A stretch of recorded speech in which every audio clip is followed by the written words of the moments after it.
Незадоволни здравствени работници, незадоволни пациенти, ниски плати, напади врз здравствени работници, болници кои се распаѓаат, несоодветни услови, хаос на паркингот на клинички, нерешен статус на вработените со договор на дело и на приватните специјализанти.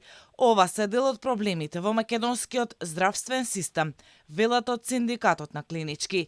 Незадоволството ќе го искажат на протест понеделник за време на паузата од 10 до 10:30 часот пред Министерството за здравство.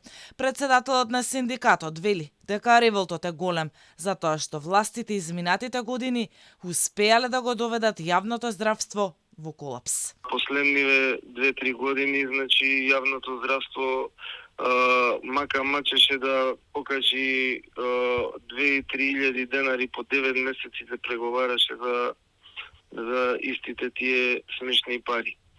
Значи, најголемото незадоволство е непотпишувањето на анексот на колективните договори, кој го спремавме 4 месеци заедно со бившиот министер за здравство и неговиот тим и со фондот за здравство. Освен повисоки плати, здравствените работници бараат и решавање на хаосот на паркингот на комплексот клиники, но и да се реализира планот за спојување на клиничкиот центар. Спојувањето на клиничкиот центар беше ветување уште пред 7 години.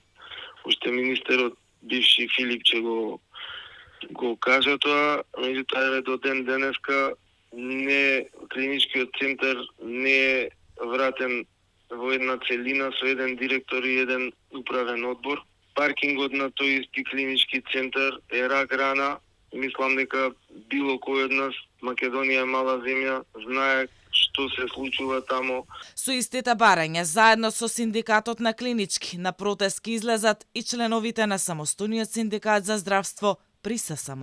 Да седнеме на заедничка маса со синдикатите, да ги слушнат нашите барања, така што после формирањето на влада да можеме многу брзо и да пристапиме кон реализација на истиот. Незадоволни од состојбите во здравството се и пациентите кои со години имаат проблеми со потребните лекови и термини. Притисокот за решавање на нивните проблеми засилува со формирањето на Алијансата на Сдруженијата на пациенти, која најавува засилен притисок и активности за промени во здравствениот систем.